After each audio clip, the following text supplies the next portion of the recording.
So one of the devotion and meditations that I follow focus their theme this week on being human. And it began with actually the scripture text that David read earlier, and then it opened with this reflection. To be human is an incredible gift. At times we feel like we are on top of the world and ready to conquer anything. And other times we feel so worn down and tired that we cannot take another step. No matter what, we are God's creation. God created us strong and capable, full of love, and also easy to hurt. So think about how to care for yourself and the lives around you, and how to care for yourself and those lives with faithful love, with grace, and with understanding. So our reading this morning tells us of the story of how God gave human beings wonderful gifts from the very beginning. And the first gift was the gift of life itself, a gift so sacred and so valuable that humankind was to treasure and respect it always. And as unique and wonderful as human life is, God also gave life to animals and to plants and set in motion a complex ecosystem and recognized the need for a caretaker, for a steward of the creation in all of its marvelous variety. Think about how many people attempted, at least in Nashville, to watch the super blood moon this past week. I think for most of us, we just saw cloudy skies. But I would guess maybe you went out a few times to try to see what you could see. It's just that reminder that we marvel at creation and how beautiful and amazing it is. The second gift is one which has proved to be probably one of the most problematic for us human beings, is that God gave us the gift of freedom, of self-will and free will, however you want to describe it. And there is something about us which cannot accept being told this far and no further.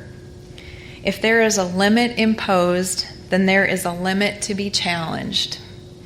We have only to observe humankind at our most basic form, and that of a 2-year-old or a toddler, to see how powerful that urge to be in control is. And when we are honest with ourselves, we only need to look at ourselves in our most stubborn moments to see how that 2-year-old comes out in most of us. How often we watch preschoolers insist on crossing the line, or watching toddlers maybe touch the hot stove, push over a plant, or something that they end up experiencing consequences often more difficult than they are ready to handle. And if it's difficult for a 2-year-old to accept that mom or dad may know what's best for them, we also know it's even more impossible for an adolescent. How often have we been successful in sharing our own painfully acquired wisdom with a young person? Because it seems as if every generation needs to test the limits for themselves. And it is the agonizing experience of every generation that there are some consequences which are more powerful and painful and chaotic than we can manage on our own. And then we come to the third gift that we find in our reading this morning, and that is the gift of community. Humans need companionship. Where would you be without your family, without your friends? Kelly said earlier, without her sponsor. Where would you be without this fellowship? We need each other, and we must nurture these bonds and learn how to treat them with patience and love and honesty and kindness. Because sometimes we do get frustrated, and sometimes our feelings are hurt, and it can feel hard to stay close to people. In that urge to be in control, we often turn inward when we feel threatened or hurt. And we isolate, and for many of us, we begin to ruminate that hurt and that anger over and over and over again in our minds. And it grows and it grows, and it's what we end up calling resentment. Our challenge is to embrace the need for community over that drive to protect our self-will. And instead of isolating, to call upon God for strength and wisdom and patience and understanding. And sometimes that means asking for help and asking for support from other humans versus going it alone. Community, those relationships that we build and build upon, they are the net upon which we fall when we are hurt. If there's anyone in here this morning who has relapsed and walked back into Cumberland Heights or walked back into a meeting after you have relapsed, I'm guessing that you were met with love, and I'm guessing you were met with words of something like, "I'm glad you're back." This weekend, a dear friend of mine that I went to seminary with was in town, and we finally had a chance, probably after 5 or 6 years, to just sit and talk face to face.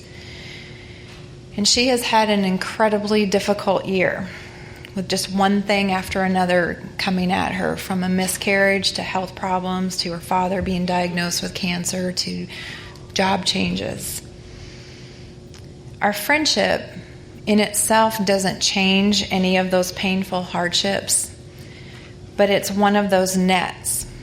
It's one of those nets where a person can rest, if even for a few moments, knowing that in those moments that they are loved and they are safe. Our community also is the cheering section for our greatest accomplishments. Think about how much it means to you when people that you love and care for share in your special moments.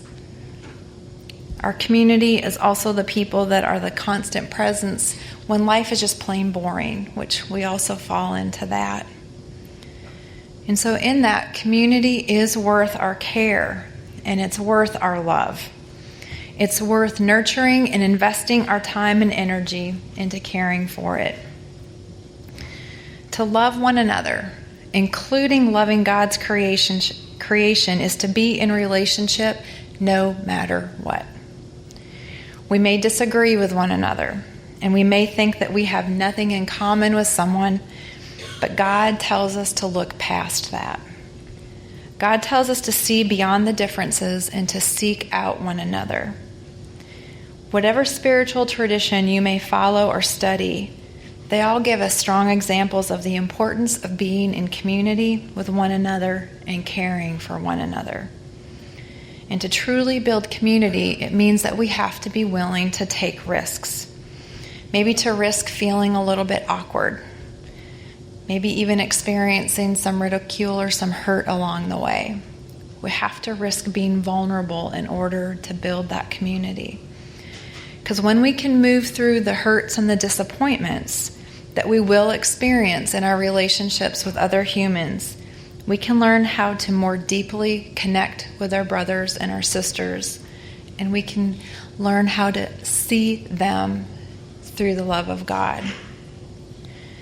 I had the great opportunity to hear Nadia Bowles-Weber speak this week at Downtown Presbyterian. She's a Lutheran, postmodern, gospel-loving preacher who started a church in Denver that she calls House for All Saints and Sinners. And she shared that it was important for her to create an environment where people didn't have to check their personalities and their struggles at the door, or they didn't feel like they had to leave out part of their story because they didn't feel like they'd be welcome. But she also shared that she knows that every human community will end up disappointing us, regardless of how well-intentioned or how inclusive.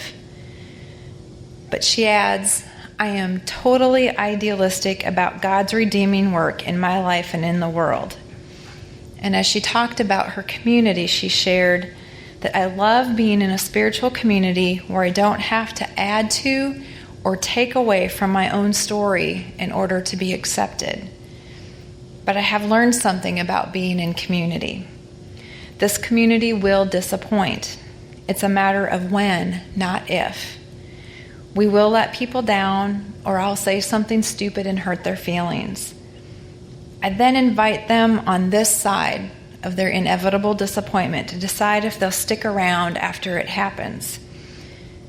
If they choose to leave when we don't meet their expectations, then they won't get to see how the grace of God can come in and fill the holes that are left by our community's failure.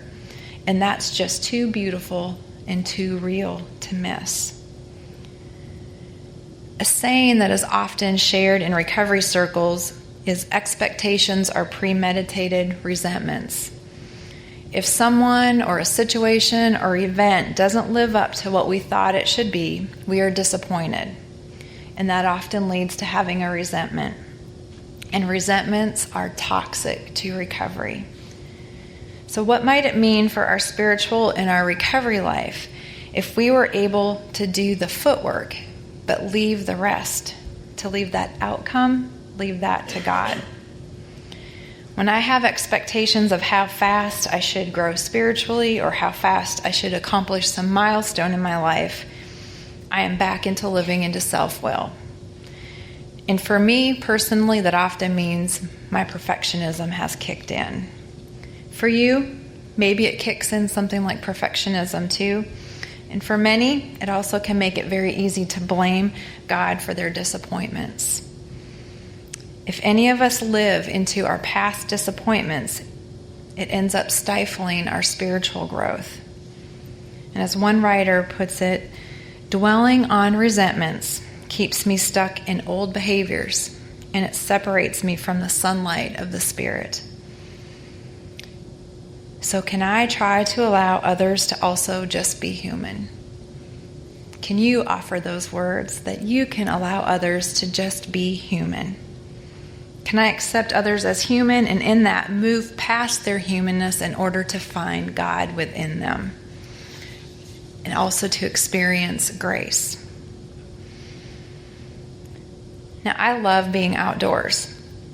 And I can be captured in the beauty of a sunrise or a sunset, in those moments of awe of just standing and looking at a mountain vista or looking at the bluffs of the Cumberland River.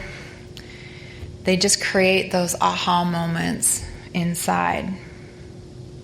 And I am easily struck by just the beauty of God's creation. But at the same time can have those moments where it feels so small because of how vast and beautiful the creation is. But whether or not we feel small or whether or not we even feel worthy, the fact remains that God knows us and God loves us.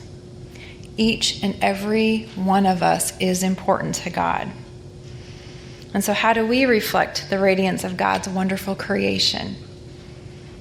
How do we reflect that radiance of God's wonderful creation in us? Some ways are that we can spend time in prayer and meditation and have that practice of gratitude for God. And even when we fall short in keeping that practice consistent, it doesn't mean that it isn't beneficial to keep practicing gratitude. Because maybe when we can remember that God created you and God created me, it will be easier to be loving. It will be easier to be patient and to be kind with one another. As I said earlier, that later today we are having our blessing of the animal service. And it's a reminder not only about the importance our pets play in our lives, but it's also a reminder that we are stewards of God's creation. And that includes our four-legged and our little two-legged friends. Sometimes they are our greatest reminders of ways to get outside of ourselves to care for another living creature. But it also makes me realize just how much responsibility God has given to us human beings. God has trusted us with the care of all of God's creation. All that buzzes and whirls and ripples around us is under our care. And for me, part of that includes, some of you will meet him later, a very sweet and strong-willed Cocker Spaniel that keeps me humble daily.